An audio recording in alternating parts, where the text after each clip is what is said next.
Hello Stud-Scribers, Red Suit Studs here. Today we're going to be taking a look at the new LEGO Star Wars TIE Bomber. This is the first TIE Bomber LEGO set in about 20 years, so let's check it out and see if it's worth the wait.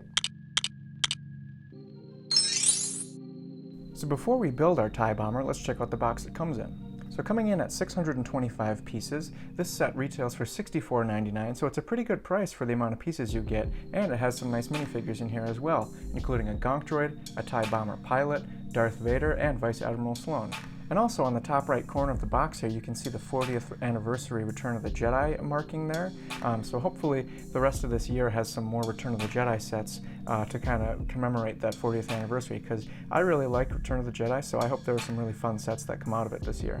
Then of course we get our little Darth Vader in the corner here to kind of denote that it's a part of the original trilogy line of LEGO sets, and then we get our TIE Bomber right on the front here. So let's spin it around to the back and see what we got going on here. So looks like we have some little illustration of some of the other things that come in this set, such as the little ammunition cart here for the missiles, because you get extra missiles beyond the ones that actually fit in the bomber there. And you can see here how those flick fire missiles kind of work. You kind of push them down from the front and kind of drop out the bottom. And I'm kind of surprised that they're still using flick fire missiles. You know, I feel like a lot of that has kind of been retired over the years, since they used it a lot for LEGO Star Wars, but now I feel like they're using a lot of the other spring-loaded missiles and shooters and stuff like that, but still nice to kind of see them getting some use here. And then you can also see on the left there how the cockpit kind of opens up and you can fit a pilot inside, and then you just get to see some of the other minifigures that come with this. So now that we've checked out the box, let's crack it open and check out the instruction manual. So with our instructions here, we get the QR code here in the corner for the online instructions, then just a little illustration of the set itself, and then also just kind of the white minimalist background with some of the bricks there on the border. And then it's actually kind of funny, you see Vice Admiral Sloane kind of driving the ammunitions cart here, which I find a little funny, considering you probably would never see that in Star Wars. There would probably be some grunt stormtrooper doing that. But nonetheless, on the inside, you get a little advertisement about the paper bags that they're going to be switching to versus the plastic bags for pieces, which I haven't gotten any yet. I haven't really heard from any of my friends or anybody else either who have gotten any of that yet. So I think they're still trying to roll that out, because I've been seeing the advertisements for this in instruction manuals for a few months now, but I haven't gotten any paper bags. So I'm guessing at some point this year they'll start to roll that out more extensively. Then of course we just get right into the build here. So without further ado, let's get building. But real quick before I continue on with the video, I know you all know what this is. I've hidden a LEGO minikit somewhere in the background of this video. Let me know in the comments where you were able to find it.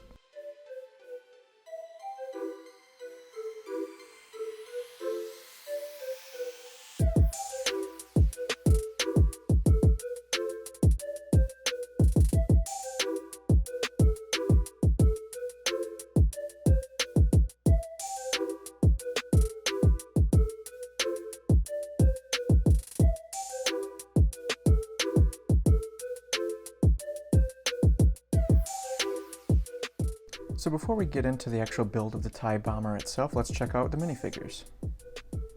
So to start us off here, we have Vice Admiral Ray Sloane, which is actually a character that was first introduced in some of the Star Wars novels and books. I don't believe she's ever been in any movie or shows, but I believe she was also in the video game Star Wars Squadrons, which I did play that one, and she had a kind of a major role in that game. She was kind of one of the villains on the Imperial side, but I don't think she's ever had a live action or really animated appearance in any of the shows or movies. So this is kind of a cool figure to have in here. It's the very first one of her ever made, since she's kind of unique to the Star Wars universe here, since she isn't in a lot of the non-expanded universe material. So it's kind of nice to get this real new figure here. She kind of comes with this little pistol here. She has torso and back printing. Nothing special in the legs or arms, but kind of a nice figure to add here. Next up, of course, we have our TIE Bomber pilot here. So it's a brand new exclusive minifigure to this set. I'm not sure exactly what makes it exclusive, whether it be the leg or torso printing or just the specific face that comes underneath it here. Although I think I've seen this face on some stormtroopers before. Maybe it's just the mix of that head on this torso that makes it exclusive. But I do really like this TIE pilot here. Something that has always bothered me about the TIE pilots, though, is this kind of gap here. Granted, that is how the helmets are supposed to be in the movies and shows. I just kind of wish they would put like some black printing on the back of the head there, so that you kind of cover that skin color. Just looks a little distracting from the back, but you also see you have some back printing there, as well as the torso and legs, and then he also gets a pistol here as well. Next up, we have another exclusive Darth Vader minifigure. So with this one, I believe it's the cape that makes this one exclusive. It's kind of a softer fabric versus some of the harder capes that have been in the past for this figure. There is arm and leg printing, as well as torso on the front and on the back. So this one has a lot of printing going on. I believe most minifigures for Darth Vader now kind of have printing on the arms and legs and everywhere. It was kind of a staple in the past couple years, but I think before 2020 there wasn't really any Darth Vader with printing on the legs and arms or anything like that, so it is nice to have so much detail with a Darth Vader minifigure here. And then also he's using the newer kind of less see-through lightsaber blades, where it's kind of like a frosted tip kind of blade, where it's not as see-through or bubbly. It's more of a thicker, cloudier color there. And then also underneath the helmet, of course, he has kind of his scarred face here. And I believe this is somewhat of a newer print for the head here as well. So I think that's also one of the things that factors into its exclusivity. But I do really like this Darth Vader helmet mold that they've been using for a few years now. It's really nice that it comes in two segments, just like it does in the movies. Then last, but certainly not least, we have our lovely Gonk droid. It uses some pieces here from some of the other sets I've seen in the past. Like I know the Imperial Marauder has these kind of imperial cube shapes for like boxes of weapons, so they just kind of repurposed it here to make a Gonk droid, which is kind of cute. I do really like how they do the feet here too, with these kind of 1x1 hinge pieces here, and then kind of has some barrel pieces for the legs as well. So nothing too fancy here for a Gonk droid, but I believe it is exclusive to this set as well. So for a $65 set, you are getting all exclusive minifigures in this set, which is really great. So finally we have the actual TIE Bomber itself here, and I was really excited about this set when it was revealed, so I was very excited to get this one when it came out right away, and I think it really does deliver. I do really like the size of it. It's pretty comparable to some of the other TIE fighters that we have. It's also nice minifig scale, so I think this one really delivers on just the general first impressions here. I know a lot of people were complaining that it might have been too small, but I think it's actually a pretty good size here. I can actually grab my other TIE fighter here so you can kind of see it next to it. So this is the other TIE fighter I have here, and I think it's pretty comparable to what the actual sizes are in the shows and the movies, because the TIE Bomber is a little bit smaller. It's just not it's not as tall, but it is minifig scale, so I do really like this one overall here. So we can get into specifics here now. So as with most TIE fighters here, the cockpit does open up, and you can put a minifig in there to pilot the TIE Bomber, and I do really like how much of these rounded pieces are used on this set. You can see they're also used in the engines in the back here. It just really makes it look a whole lot better than some of the other older TIE fighters that have pretty blocky and squared off edges on some of the cockpit pieces, and same with the engine. But with this one here, it's so round, and it looks so much like an actual TIE fighter and a TIE Bomber here with how round it is, that it really is very screen accurate with the actual shape of the cockpit and even the bombing section on the other side here.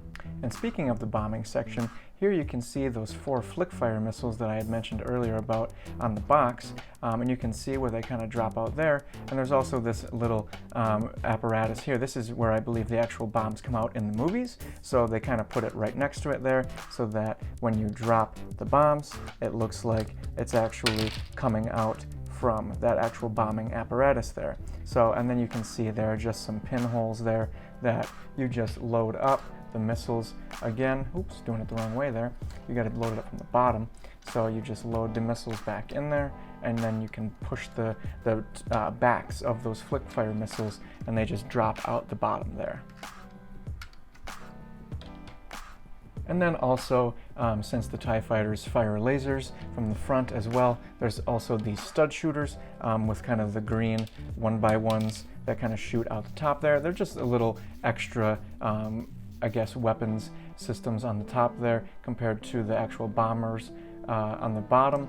but still another nice addition there to kind of add some extra laser fire. I do wish they would have put it more by the actual laser cannons here on the bottom of the cockpit, but it's still nice to have some form of like the green lasers, the iconic green laser fire from the TIE fighters. So it's nice that they added that in there. And also with the wings here, you can see they're kind of connected on these little clips here, so they just kind of click in like that. And so they're not like tight on there, so you can actually make this look pretty funny here. You can kind of give it some different shapes here. You could even make it look like it's just a really wide TIE fighter here too, but it's nice how it just kind of clicks on there and then you just kind of slide it into place. And then there's just some bricks kind of stopping it here that shape it all nice and neat there together. And then all the tiling on the side here to add the black here is really nice. There's not a whole lot of studs. It's a lot of flat tiling, which is really nice. I always enjoy doing tiling work on sets. That's some of my favorite stuff to do. And then again, around back here, you can see those rounded pieces again used for the engines, and then just a couple flat 1x1 rounded tiles here to kind of finish off that engine detailing there, just to have kind of the lights coming out the back.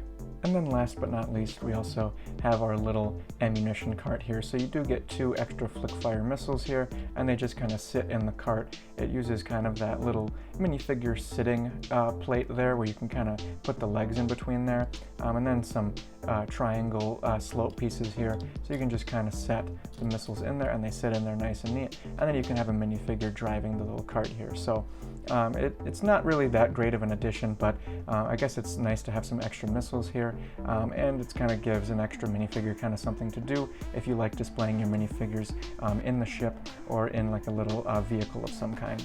So that pretty much does it for my review of the TIE Bomber here.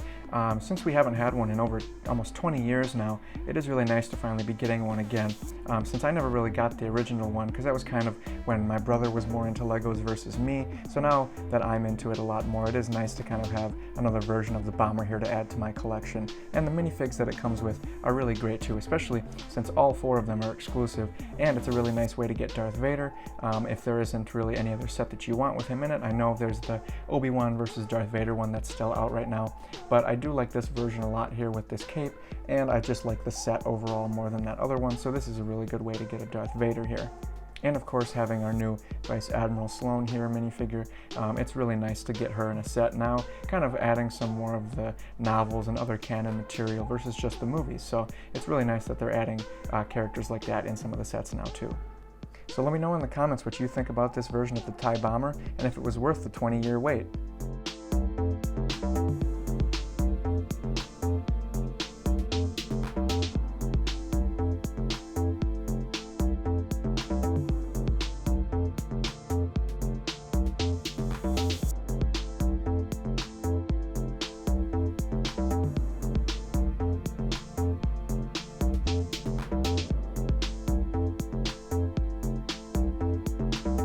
Don't forget to Stud-Scribe, and thanks for watching.